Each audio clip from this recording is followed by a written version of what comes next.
सोचो, अगर हमें 15 सालों के लिए बिना बिजली के रहना पड़े तो हमारी जिंदगी कैसी होगी? क्या हम इंसान बिना बिजली के सरवाइव कर पाएंगे या फिर मारे जाएंगे? चलिए जानते हैं। तो कहानी की शुरुआत कुछ पुराने दिनों के शिकागो में होती है, जहां सभी इंसानों के पास इलेक्ट्रिसिटी थी। यहाँ पर हम एक चार्ली नाम की बच्ची को देखते हैं जो कार्टून देख रही थी। वहीं उसका छोटा भाई डैनी आईपैड में गेम खेल रहा था और उनकी मॉम रेचल फोन पर किसी से बातें कर रही थी कि तभी उसका हस्बैंड बेन घबराता हुआ घर आता है और उन्हें बताता है कि उनके पास ज्यादा टाइम नहीं है। जिस पर रेचल उससे पूछती है कि तुम किस बारे में बात कर रहे हो। अचानक यहाँ बेन के घर में लाइट्स ब्लिंक होने लगती है और उसके लैपटॉप में भी कुछ फाइल्स डाउनलोड होने लगती है, जो अगले ही सेकंड में 100% डाउनलोड भी हो जाती हैं। जिसके बाद वो अपने लैपटॉप से यूएसबी निकालकर उसे एक मेटल के लॉकेट में लगाने लगता है। वहीं दूसरी ओर हाईवे पर माइल्स और उसका दोस्त अपनी कार से निकलते हैं, जहां उनके पीछे रुकी हुई गाड़ियों की लाइन लगी हुई थी, जिनकी हेडलाइट्स भी एक के बाद एक अपने आप बंद हो रही थी। आसमान में प्लेन्स भी इधर उधर क्रैश होने लगे थे, जमीन पर ट्रांसफार्मर्स फटने लगे थे और यहाँ तक कि विलीस टावर भी एकदम काला पड़ चुका था। इसके बाद हम धरती को अंतरिक्ष से देखते हैं, जहाँ धीरे धीरे धरती से बिजली गायब होती हुई नजर आ रही थी। अंधेरा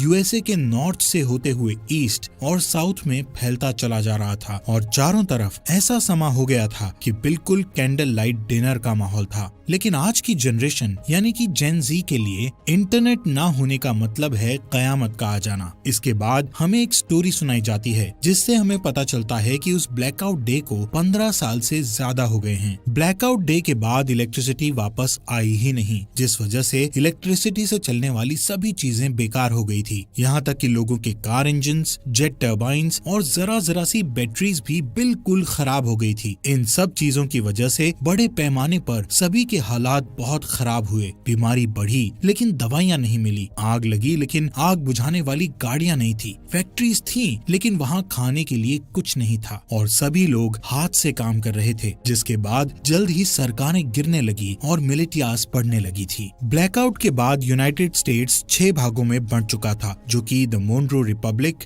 the Georgia Federation, the Plains Nation, Texas, the California Commonwealth और बाकी बंजर जमीन थी। इन सभी शहरों के ऐसे हालात को देखकर ज्यादातर लोग यहाँ से कहीं और शिफ्ट हो चुके थे, जिनमें से एक बैन और उसकी फैमिली भी थी, क्योंकि वो वहाँ के विलेज एरिया में रहने लगे थे, जो कि द मोनरो रिपब्लिक एक पीसफुल कॉलोनी थी, जहाँ कुछ 100 लोग जाकर बस गए थे। यहाँ हमें पता चलता है कि बैन की वाइफ का कुछ साल पहले ही देहांत हो गया था और अब वो एक ब्रिटिश मेडिकल डॉक्टर मैगी को डेट कर रहा था। उसके बच्चे डैनी और चार्ली भी अब बड़े हो चुके हैं, लेकिन डैनी को अकेले रहना ज्यादा पसंद है, क्योंकि वो अस्थमा की बीमारी से गुजर रहा है। ऐसे ही एक दिन चार्ली अपने भाई के साथ जंगल में जाती है, जहाँ उन्हें एक एबेंडन वैन दिखती है। चार्ली उसके अंदर जाती है और वहाँ उसे एक मिनी फ्रिज मिलता है, जिसे देखकर उसे अपने बचपन की याद आने लगती है, जब ब्लैकआउट डे के बाद उसके मॉम डैड ने उसे वो पिघली हुई आइसक्रीम दी थी, क्योंकि वो उस वक्त की आखिरी आइसक्रीम थी। एक दिन जब चार्ली हर दिन की तरह जंगल में एक चक्कर लगाने जाती है, तब मोनरो मिलिटिया, जो कि मोनरो रिपब्लिक की मिलिट्री फोर्स है, वो कॉलोनी के अंदर आते ही धावा बोल देती है। मिलिटिया की कलाई पर एक टैटू गुदा हुआ था, जो कि मोनरो रिपब्लिक के मेंबर्स का सिंबल था, जिससे उन्हें पहचाना जा सकता था। अब क्योंकि ये मोनरो रिपब्लिक के सेटलमेंट का समय है, इसलिए वहाँ रहने वाले सभी लोगों को टैक्स के रूप में अपनी फसलें देना उनकी जिम्मेदारी है। हालांकि बेन जानता है कि ये टैक्स से कहीं ज्यादा है। बेन को लगता है कि उनके साथ कुछ बुरा होने वाला है, इसलिए वो अपने सबसे अच्छे दोस्त आरोन के पास जाता है और उसे वो लॉकेट दे देता है, जिसमें बेन ने मूवी के शुरू में वो यूएसबी लगाया था। बेन आरोन से कहता है कि चाहे कुछ भी हो जाए, तुम्हें इस लॉकेट को कुछ नहीं होने देना। तभी उस मिलिटिया ग्रुप का कैप्टन मेजर टॉम नेवेल वहाँ आ जाता है और बेन को अपने साथ चलने के लिए कहता है। वो उससे उसके भाई माइल्स के बारे में पूछता है, जिस पर बेन कहता है कि वो माइल्स से पिछले 15 सालों से नहीं मिला है। वहाँ मौजूद सभी लोग डर के मारे देखते हैं कि मिलिटिया ग्रुप अपने कदम वापस लेने लगता है कि अचानक वहाँ डैनी आकर उनकी ओर क्रॉसबो पॉइंट करता हुआ अपने डैड को ना ले जाने की धमकी देता है। बेन उसे शांत करने की कोशिश करता है, लेकिन इससे कोई फायदा नहीं होता और गलती से डैनी उन पर गोली चला देता है, जिससे वहाँ मौजूद एक दुश्मन मारा जाता है। ये देखकर एकदम से सभी लोग मिलिटिया पर हमला करना शुरू कर देते हैं, लेकिन इस लड़ाई में उनका कोई मुकाबला नहीं होता और कई लोग मिलिटिया द्वारा मारे जाते हैं, जिसमें टॉम और बाकी लोगों को छोड़ दिया जाता है। लेकिन मिलिटिया ने डैनी को बंदी बना लिया था। कुछ देर बाद जब चार्ली वापस अपने घर आती है तो यहाँ वो अपने डैड को खून में लथपथ पाती है, जहाँ वो अपनी आखिरी सांसें ले रहा था। वो उसे बताता है कि डैनी को मिलिटिया के लोग किडनैप करके ले गए हैं और अब उन लोगों की आखिरी उम्मीद सिर्फ माइल्स ही है, जो शिकागो में कहीं रह रहा है। चार्ली रोते हुए अपने डैड को बचाने की कोशिश करती है, लेकिन बेन मरने से पहले उसे अंकल माइल्स को ढूंढने के लिए कहता है, जिसके बाद उसकी मौत हो जाती है। अपने डैड के ऐसे मरने से चार्ली पूरी तरह टूट चुकी थी, लेकिन उसके पास शोक मनाने तक का टाइम नहीं था। वो अपना सामान पैक करती है और अकेले बाहर निकलने के लिए तैयार हो जाती है, लेकिन मैगी और आरॉन उसे अकेले नहीं जाने देते, जिसके बाद वो खुद उसके साथ जाने को तैयार हो जाते हैं, जो चार्ली को बिल्कुल पसंद नहीं आता। इसके बाद तीनों खतरनाक रास्तों से होते हुए पूरे दिन सफर करते हैं, जिससे तीनों के बीच बॉन्ड और भी ज्यादा मजबूत हो जाता है। अगले दिन चार्ली जब पानी लेने के लिए झरने के पास जाती है तो उसे एक नेट नाम का लड़का दिखता है, जिसे देखकर वो वहीं रुक जाती है। अब क्योंकि पूरी दुनिया ब्लैकआउट में चली गई थी, इसलिए तब के बाद से हर इंसान को पहली बार में देखकर खतरा ही समझा जाने लगा था। यहाँ तक कि चार्ली जैसी लड़की के लिए बहुत सी चीजें दिमाग में होती हैं, लेकिन खुशकिस्मती से नेट सिर्फ उससे उसका नाम पूछता है और उसे जाने देता है। उस रात चार्ली और उसके दोस्तों को एक टूटा फूटा प्लेन मिलता है, जिसमें वो रात गुजारने की सोचते हैं, लेकिन बदकिस्मती से ये स्कैवेंजर्स ग्रुप का ठिकाना था, जहाँ उन लोगों को देखकर कुछ चोर यहाँ आते हैं और चाकू की नोक पर उनमें से एक चार्ली को उनसे दूर ले जाता है। मैगी को यहाँ कुछ खतरा महसूस होता है कि तभी वो अपने तेज दिमाग का इस्तेमाल करके उन चोरों को विस्की पिला देती है, जिसके ठीक बाद वो लोग उल्टी करते हैं और मर जाते हैं। वहीं दूसरी ओर आखिरी चोर चार्ली को मारने की कोशिश करता है कि तभी अचानक वहाँ नेट आ जाता है और उसे बचा लेता है। अगली सुबह नेट उन तीनों के साथ जाता है, क्योंकि यहाँ पता चलता है कि वो भी उनके साथ शिकागो जा रहा है। मैगी उसे अपनी टीम में देखकर कंफ्यूज्ड हो जाती है, क्योंकि नेट उसके लिए बिल्कुल अनजान था। इसलिए वो चार्ली को वार्निंग देती है कि उसे ऐसे ही किसी पर भरोसा नहीं करना चाहिए, लेकिन कुछ देर बाद उसे याद आता है कि हर कोई बुरा नहीं है, इसलिए अब उसे नेट से कोई परेशानी नहीं थी। अगले सीन में जब मेजर टॉम और उसकी आर्मी आराम कर रही थी तो डैनी इस बात का फायदा उठाकर वहाँ से भागने की कोशिश करता है और हथकड़ियों का ताला खोलकर भाग जाता है, लेकिन कुछ दूर और भागने के बाद उसे अस्थमा का दौरा पड़ता है और वो वहीं एक घर के पास गिरकर बेहोश हो जाता है। कुछ घंटों बाद जब उसकी आंख खुलती है तो वो अपने सामने एक लड़की को उस पर बंदूक ताने देखता है। वो लड़की अपना नाम ग्रेस बताते हुए उससे पूछती है कि वो कहाँ से आया है, जिस पर डैनी बताता है कि कुछ लोगों ने उसे किडनैप कर लिया था, जिनसे बचता हुआ वो यहाँ आया है। ये सुनकर वो लड़की बंदूक नीचे करती है, जिसके बाद वो उसे अस्थमा पंप देती है और बताती है कि ये उसके मरे हुए बेटे का है। इसके बाद हम उन चारों के ग्रुप को देखते हैं जो फाइनली शिकागो पहुंचते हैं, जो कि मोन्ट्रो रिपब्लिक में ही है। यहाँ देखने लायक बात है कि रिगली फील्ड पूरी तरह से आईवी प्लांट से कवर्ड है, सड़कें मछुआरों से भरी हुई है और फोक्सवैगन बीटल जैसी गाड़ियों को घोड़े की बग्गी में बदल दिया गया है। बेन की बताई जानकारी के बाद वो सभी एक होटल में पहुंचते हैं। बारटेंडर से माइल्स के बारे में पूछते हैं। पहले तो वो बारटेंडर माइल्स नाम के किसी इंसान को जानने से मना कर देता है, लेकिन जब चार्ली उसे अपने डैड बेन के बारे में बताती है कि हाल ही में उनकी डेथ हुई है, तो वो बताता है कि वो खुद ही माइल्स है, लेकिन वो उन सभी से अपनी पहचान को छुपाए रखने के लिए बोलता है। कुछ देर बाद माइल्स अपनी भतीजी को अंदर ले जाता है और उससे प्राइवेटली बात करता है, जहाँ चार्ली बताती है कि कैसे मिलिटिया ने उसके डैड को बेरहमी से मार डाला और डैनी को किडनैप करके अपने साथ ले गए। जिसके बाद चार्ली उससे पूछती है कि वो लोग हमारी फैमिली के पीछे क्यों पड़े हैं, जिस पर माइल्स कहता है कि जरूर बेन कुछ न कुछ उस ब्लैकआउट के बारे में जानता था। वो कहता है कि मोन्ट्रो रिपब्लिक के लीडर जनरल मोन्ट्रो एक क्रूअल डिक्टेटर था, जो पूरे देश और पूरी दुनिया को अपने कब्जे में करना चाहता था, लेकिन उसके लिए उसे कुछ हथियारों की जरूरत थी, जैसे कि फाइटर प्लेन्स, टैंक्स और यहाँ तक न्यूक्लियर बॉम्ब्स। और क्योंकि बेन अकेला ऐसा इंसान था जो ब्लैकआउट क्यों हुआ था उसके बारे में जानता था और मोन्ट्रो को विश्वास था कि वो इससे निपट सकता है। ये सब सुनने के बाद चार्ली अपने भाई डैनी को लेकर और ज्यादा चिंतित हो जाती है और अपने अंकल से उसकी मदद करने के लिए कहती है, लेकिन सरप्राइजिंगली वो उसकी मदद करने से साफ मना कर देता है,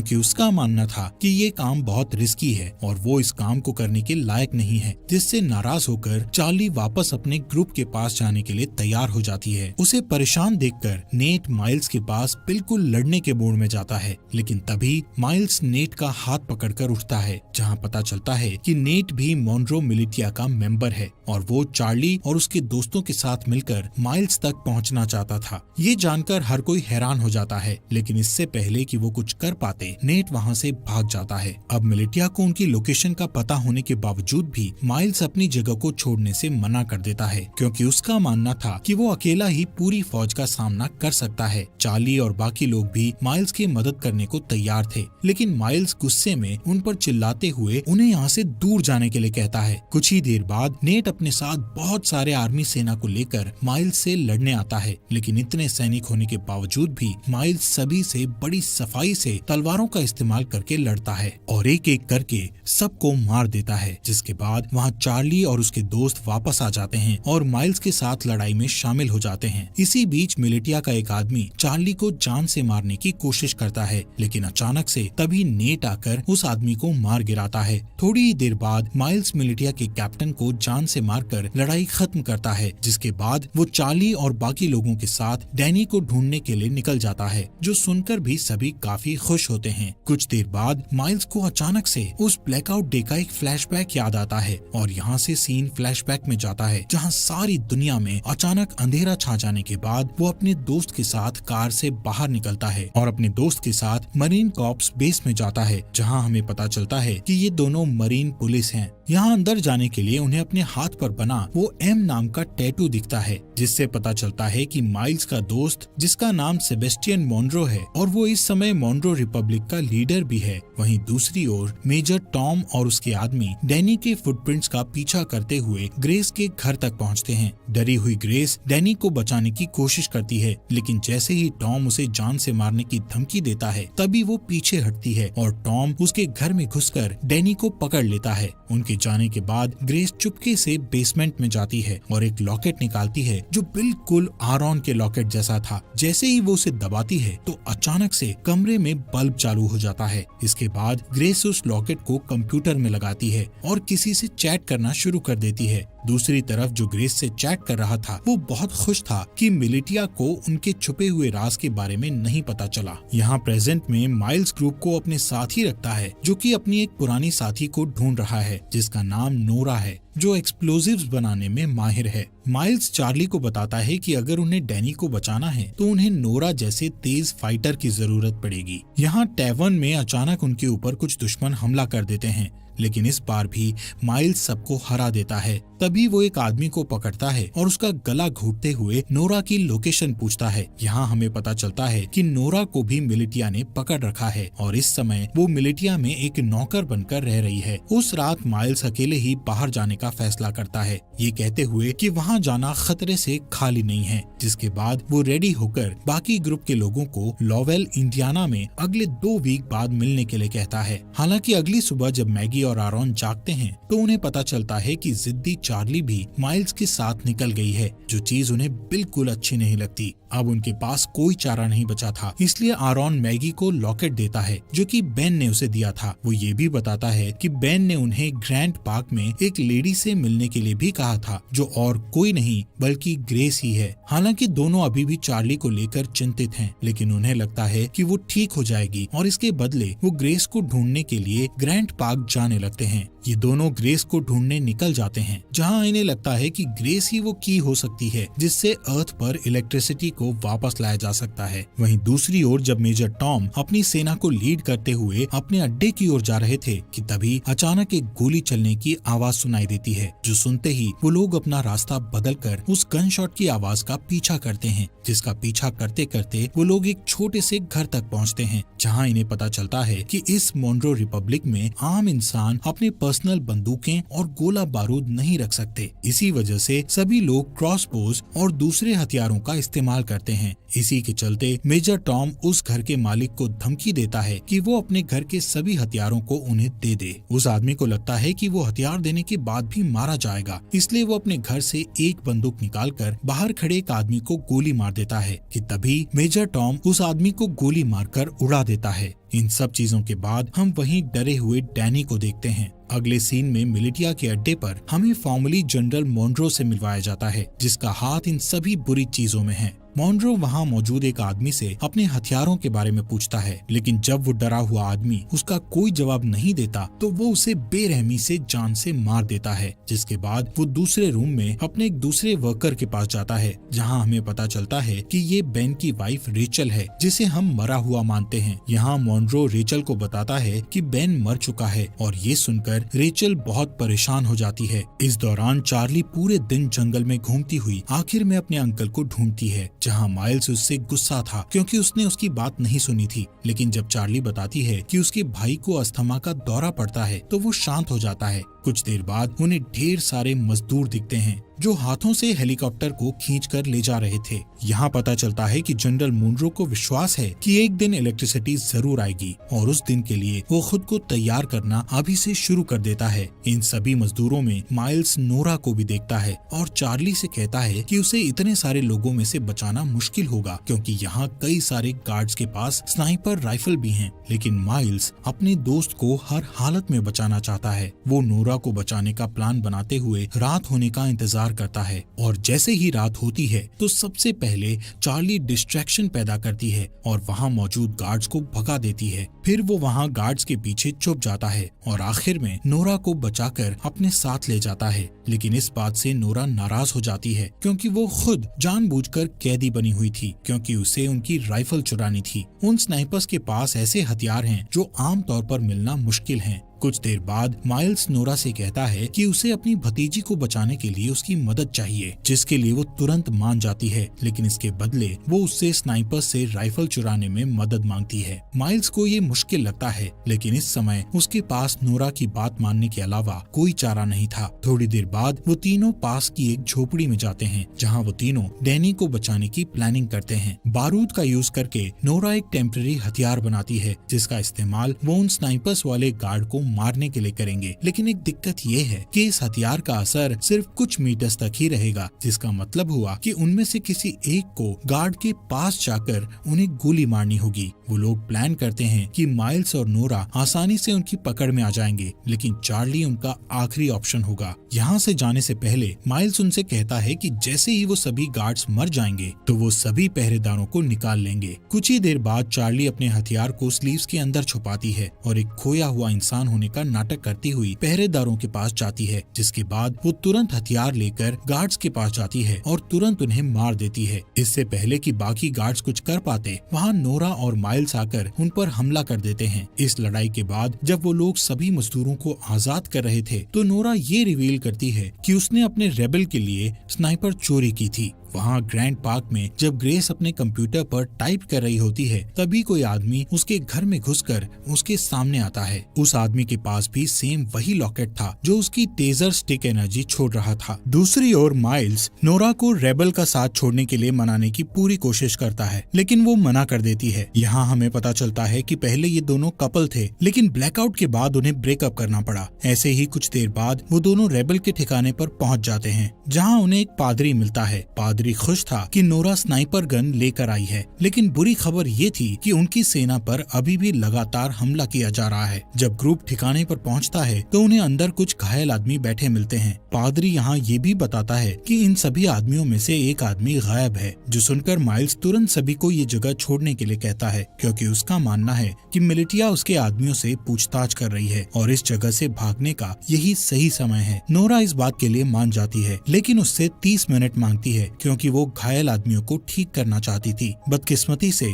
उसका ये डिसीजन गलत साबित होता है, क्योंकि कुछ ही मिनटों के बाद कैप्टन एडम मिलिटिया के साथ दिखाई देता है। उन्हें कुछ देर रोकने के लिए माइल्स अपने बेस्ट शूटर को स्नाइपर के साथ ऊपर भेजता है और उसका ये प्लान काम करता है, क्योंकि ऊपर भेजा गया वो स्नाइपर मिलिटिया के कई लोगों को घायल कर देता है, जिससे उन्हें पीछे हटने पर मजबूर होना पड़ता है। इस लड़ाई के चलते रात हो जाती है। यहाँ बेसमेंट के अंदर माइल्स और बाकी लोग दीवार के सहारे एक सुरंग बनाने की कोशिश करते हैं ताकि एक तरफ से दूसरी तरफ जा सकें, लेकिन उनका ये प्लान पूरी तरह से फेल हो जाता है क्योंकि दीवार में सुरंग खोदते समय दीवार गिरने लगती है और माइल्स उस गड्ढे में गिर जाता है, जिससे उनकी पूरी मेहनत खराब हो जाती है। ठीक इसके बाद छत पर बैठे स्नाइपर की मौत हो जाती है, जिसके बाद कैप्टन एडम और उसके लोग बेसमेंट में घुस जाते हैं। लेकिन माइल्स जो बहुत बढ़िया तलवारबाज है, वो कुछ आदमियों को नीचे गिराता है और एडम को बंदी बना लेता है। फिर वो उसे दूसरे रूम में बंद कर देता है और यहाँ से भागने के तरीके सोचने लगता है। यहाँ हैरानी की बात ये होती है कि एडम माइल्स को पहचान लेता है, जिससे कमरे में मौजूद सभी लोग हैरान रह जाते हैं।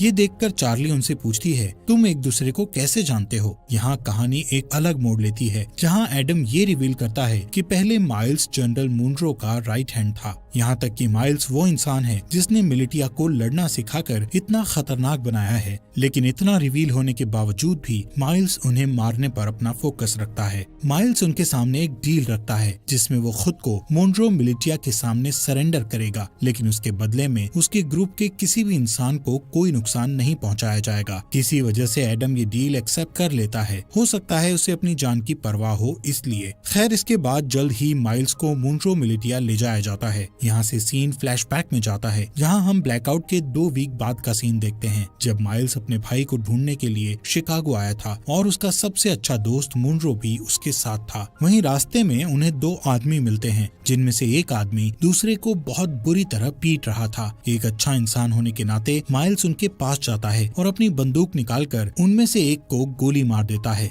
इसके बाद दोनों दोस्त उस बचे हुए चोटिल इंसान की मदद करते हैं, जो और कोई नहीं बल्कि कैप्टन एडम ही था, और इसीलिए वो आज तक माइल्स की इतनी रिस्पेक्ट करता है क्योंकि उसने उसकी जान बचाई थी। यहाँ से सीन वापस प्रेजेंट में आता है। जैसे ही माइल्स मिलिटिया को अपनी जगह पर ले जा रहा था, तो रास्ते में वो एक ब्रिज पार करते हैं, जहाँ अचानक से एक एक्सप्लोजन होता है, जिससे सभी लोग चौंक जाते हैं। और इसी दौरान नोरा और चार्ली माइल्स को उनसे बचा लेते हैं। वहाँ से जाने से पहले वो एक और एक्सप्लोजन करते हैं, जिससे वो पकड़े न जाएं। वहीं दूसरी ओर मैगी और आरोन, जो ग्रेस को ढूंढने के मिशन पर हैं, आखिरकार वो उसके घर तक पहुंच जाते हैं। लेकिन उस घर में कोई भी नहीं था क्योंकि ग्रेस ने ये घर छोड़ दिया था। यहाँ आरोन, जो गूगल का एक पुराना एम्प्लॉय होने का दावा करता है और कहता है कि वो कंप्यूटर के बारे में बहुत कुछ जानता है। इसके बाद वो बेसमेंट में जाता है, जहाँ उसे ग्रेस का कंप्यूटर रखा मिलता है, जिसे देखकर पता चलता है कि इसे हाल ही में बनाया गया था, जिससे पता चलता है कि यहाँ इलेक्ट्रिसिटी थी।